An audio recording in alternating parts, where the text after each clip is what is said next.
a long time, I think, since the last time I put up a video. This video is just to quickly update you all where I am, what I'm doing in the lead up to the summer. So over the last few months it's been quite quiet really. Haven't really done that much modelling. I've only really started coming out here again in the last couple of weeks, get my hand back in. Working on a couple of things from last time. The Das Boat diorama, because I had that little break really, I sort of didn't get time to go and get the other kit and do the passing diorama, so I just decided to do a plain scene from the film where you see Das Boat just sailing across the top on the surface at dawn.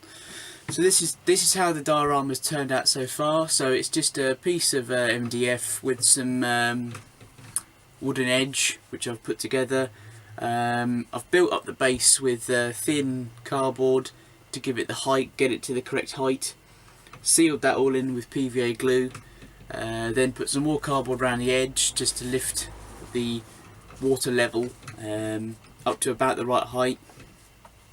Put a layer, couple of layers of this still water to give myself a water base, and then I've just used Vallejo's Water Effects Atlantic Blue, this stuff on top, which is what you can see here, to create the shapes and everything for the waves. So this is only literally just got on just before I started recording, so give this 24 hours just to dry off. It'll go a nice dark Atlantic blue. I'll probably give it another coat just to sort of define the waves and the water disturbance from the propellers turning. Then what I'll do is I'll give it a small little dry brush with some white acrylic paint to see where the water's breaking, and that'll be it really.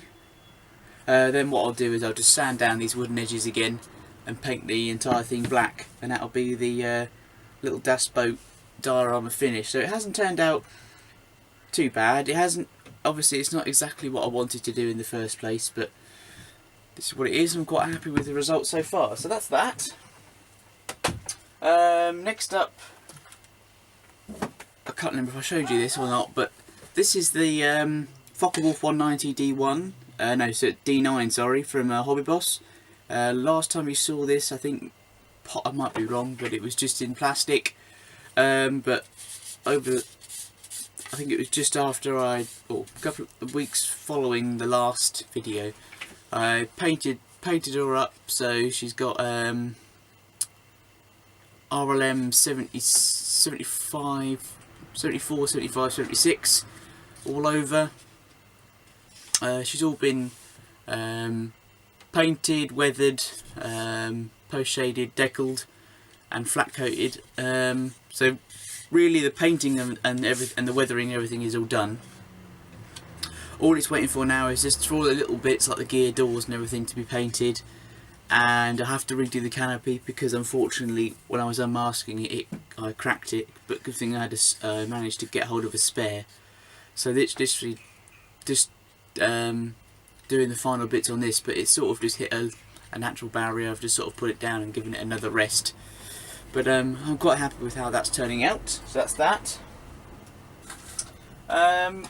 Other projects I'm doing, I've got this little guy, which is, if I find the box somewhere, oh dear, give me a second, I can't find the box. Anyway, so this little guy here is the Aero Club 1/72 scale Skeeter. Okay, so this is a limited run kit. It's a multimedia kit, so we've got plastic body, plastic fuselage, white metal cockpit, complete white metal cockpit, and all of the extra little bits are all white metal. Vac form canopy, and then you've got a mixture of plastic and white metal rotor. So I'm just building this for a family friend who was in the Army Air Corps. I've done a load of other kits to go with them, so this is the final one. But actually, for a limited run kit, it's not too bad. Need a little bit of filler work, obviously, but it really came together quite quickly. So this is just I just put some paint over it to see how the surface was. So got a couple of little bits I just need to touch up with the surface detail, then that can be put forward to paint. So that's that. My other major project here, which I'm working on right this very minute, is this, which is not very clear. But this is the Revell Monogram 1/35th scale. They box it as a H13, which is also a Bell 47, which is also a Westland AH-1 Sioux helicopter. This helicopter, from the box, you can build it as an American one. You can also build it from the one from MASH, with the stretchers on the side, which is what it's designed for. But this helicopter is also used by the British Army Air Corps. And for a upcoming theme with my model club, which is the IPMS Brampton, one of our themes that are coming up in a couple of weeks' time is aircraft or models from minor conflicts. So I'm building this as a Army Air Corps Westland AH-1 Sioux helicopter. It's going to be a Royal. Actually, no, it's not going to be an Army Air Corps. Sorry, it's going to be a Royal Marines Sioux helicopter. Which was used in the Aden emergency in late 1960s. So this is a modified version. So normally this is a two-seater light observation helicopter. The Royal Marines, they stripped out all of the co-pilots' flying controls. So you only have one pilot in this, which has control, and they basically made it a three-seater. So I've just used in the cockpit here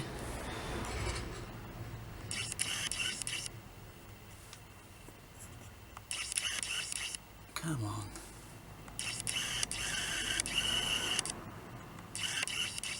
I'll just set everything off now. But basically what I've done is I've only installed one of the joysticks and the collectives, and I've basically just, where the other one would be, I've just put a milliput cushion over the top, so it looks like a three-seater. I've done some put some wiring detail and etc. around the back of the instruments, and added a few more boxes and radio boxes and everything else, just to really liven up that cockpit, because obviously it's got a huge glass canopy. I've also done the engine, again using lots of lead wire. It's a shame I can't get this camera to lock in. I have got a brand new DSLR camera, which is why the quality is a little bit better and the sound's better, but because it just doesn't want to lock into anything. If I try and find something to cover it up with. Dum dum dum dum dum.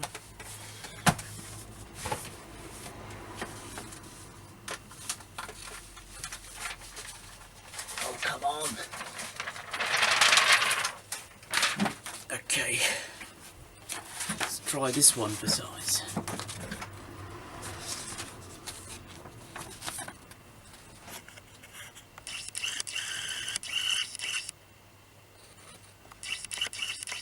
Nah, I'm gonna give up.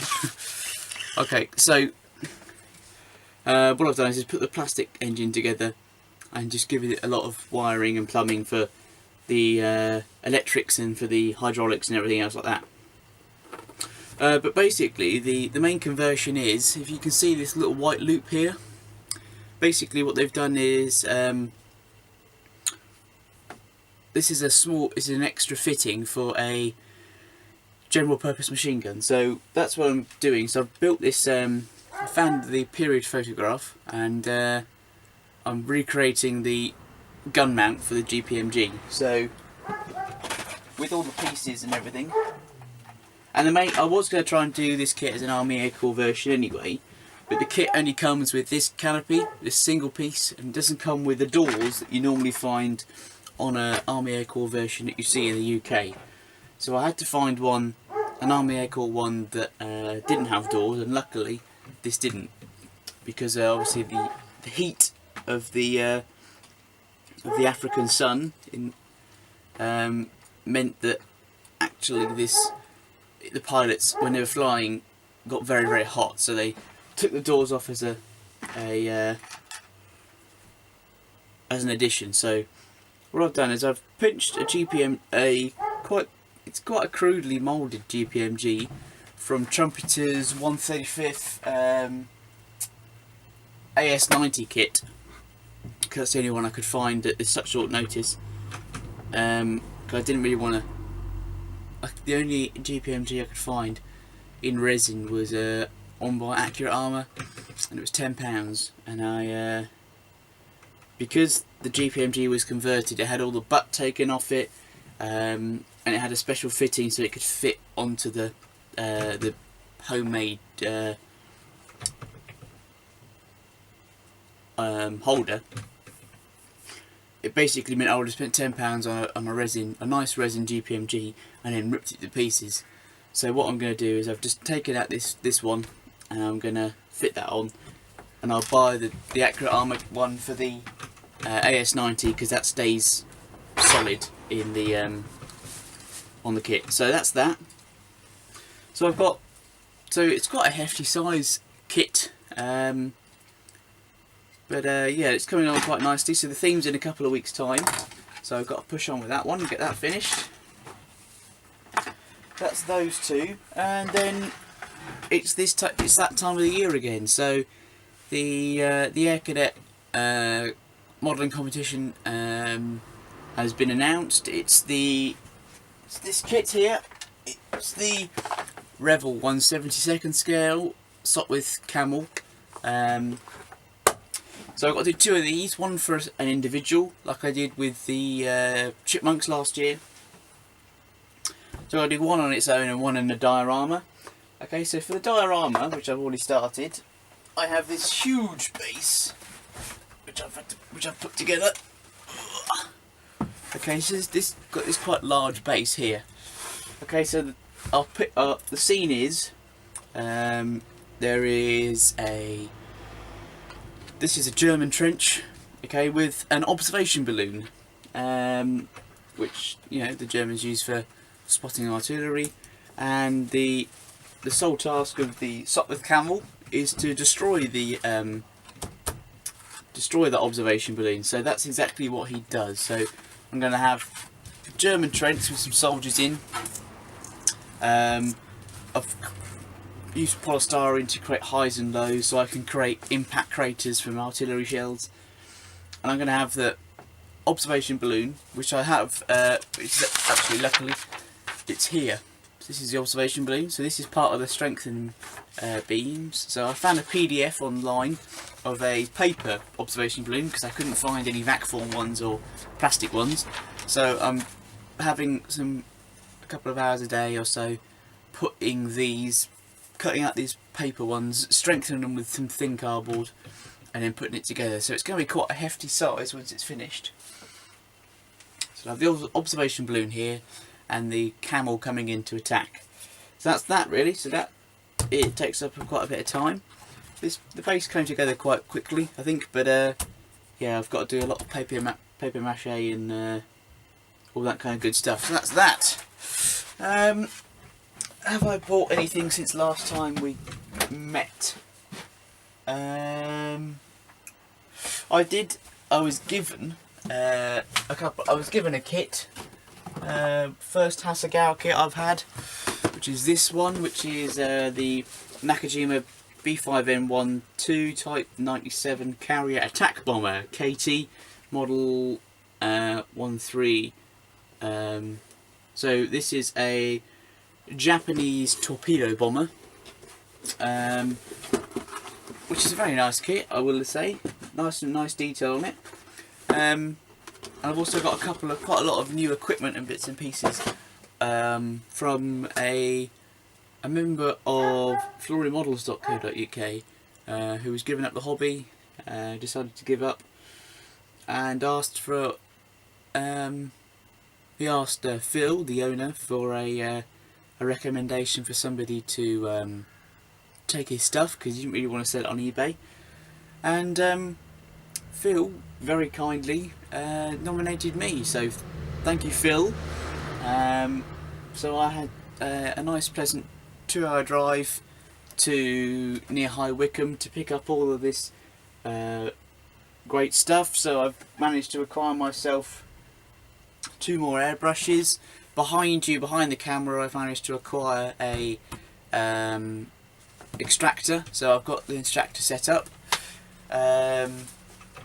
I've got a vast amount of new tools, new paints, another compressor, and I've basically got all the things I was planning to get. So I've got lots of new brushes. I've managed to finally get myself some of this stuff, and I can see why people love it. I've got some Tamiya Extra Thin, which is brilliant.